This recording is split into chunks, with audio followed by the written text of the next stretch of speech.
In my previous video, I have discussed about the earlier work done to classify the elements. These are Dominique's triads, Newland's law of octaves, and Mendeleev's periodic table. In all these classifications, elements are arranged in the increasing order of their atomic masses. In 1913, an English physicist, Henry Moseley, observed that atomic number is a more fundamental property of the elements. That means physical and chemical properties of elements are more dependent on atomic numbers. So he modified Mendeleev's periodic law and gave modern periodic law. According to this, the physical and chemical properties of elements are periodic function of their atomic numbers.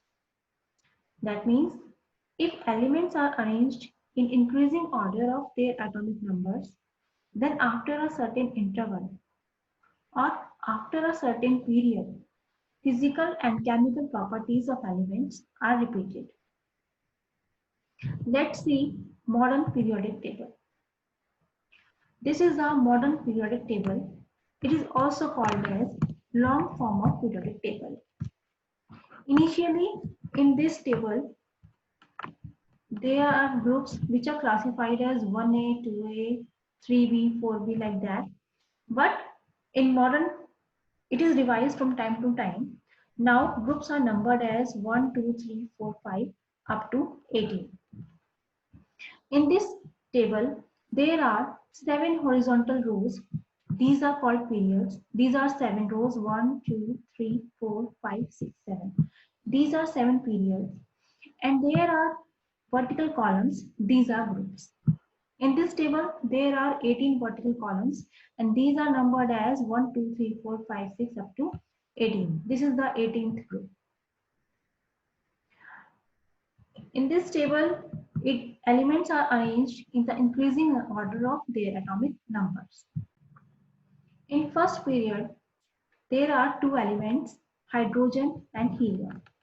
These are first period elements.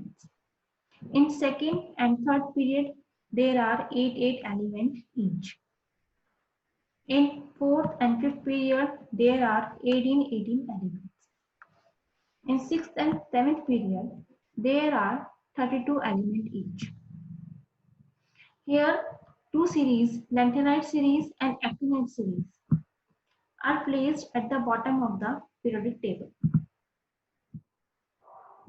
These table includes elements from 58 to 71 and actinide series include elements 90 to 103. Let's see the general electronic configuration of elements. The elements in which valence electron enters in S subshell are called S block elements. Elements of first group and second group, including helium, these are called S block elements. And general outer configuration of S block elements is NS122, where N is the number of outermost shell. Similarly, in group 13 to 18 elements except helium. In these elements, valence electron enters in p subshell. So these elements are called p block elements. And their general outermost electronic configuration is NS2, NS126, where value of N is 226. It is the outermost shell of the element.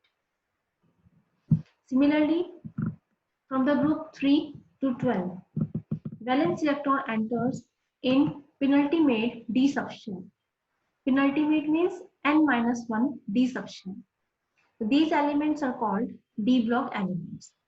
And general outermost configuration of d block elements is n-1 d 1 to 10, ns 1 to 2.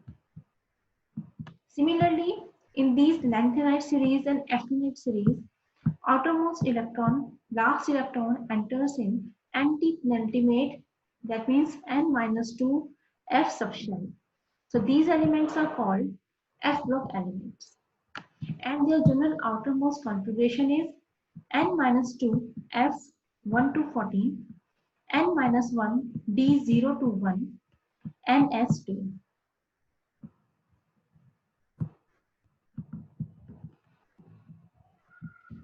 We can see here in third group, there are total 14 plus 14, 28, 29, 30, 31 and 32 elements are present. So in third group, there are 32 elements are present. So it is the longest group of the periodic table. Let's discuss about the general properties of the periodic table.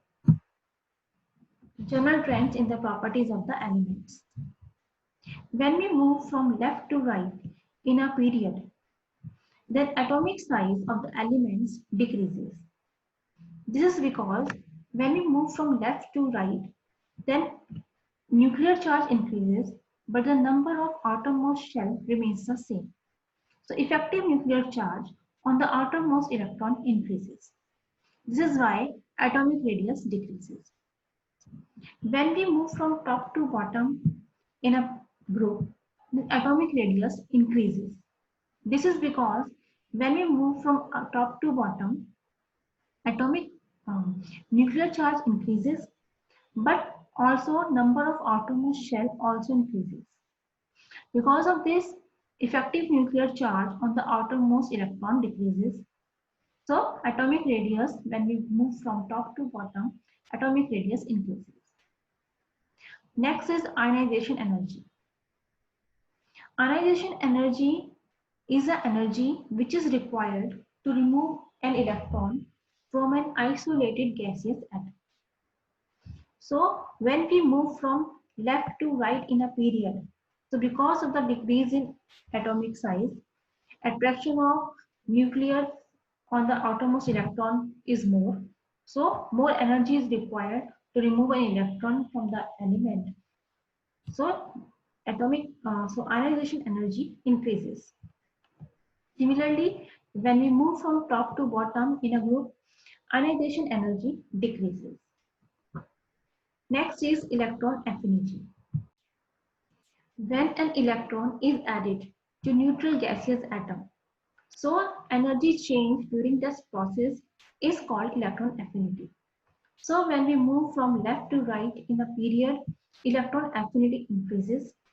And when we move from top to bottom in a group, electron affinity decreases. Next one is electronegativity. Electronegativity is the ability of an atom to attract the shared electron pair in a covalent bond towards itself. So when we move from left to right in a period, electronegativity increases, and when we move from top to bottom in a group, electronegativity decreases. Fluorine is the most electronegative element in the periodic table. Similarly, when we move from left to right in a period, then non-metallic character increases and metallic character decreases. And when we move from top to bottom in a group, then metallic character increases. Most of the metals are present in the left side of the table, and on the right side of the periodic table, elements are non-metals. Group 1, Group 1 and Group 2 elements are all the metals, and these are very highly reactive. Group 1 elements are called alkali metals. Group 2 elements are called alkaline earth metals. When we move from left to right, from potassium, calcium, scandium towards the 13, 14, 15 group, there is a transition in the properties from metals to non-metals. So that D block elements are called transition elements. Group 13 elements are called boron family. Group 14 elements are called carbon family. These 15 group elements are called nitrogen family. Group 16 elements are called oxygen family or chalcogens. Group 17 elements are called halogens. And group 18 elements are noble gases. These are chemically inert. These are highly unreactive gases. Let's talk about valency. If we talk about the elements present in the group 1, 2, 13, 14, 15, 16, and 17, then as you move from left to right, the valency of these elements first increases from 1 to 4 and then decreases from 4 to 1. Valency of noble gases is 0. And these transition elements, d block elements, shows variable valency. That means more than one type of valencies. Elements present on the extreme left side and extreme right side of the table, except noble gases, are highly reactive. So this is all about the periodic table.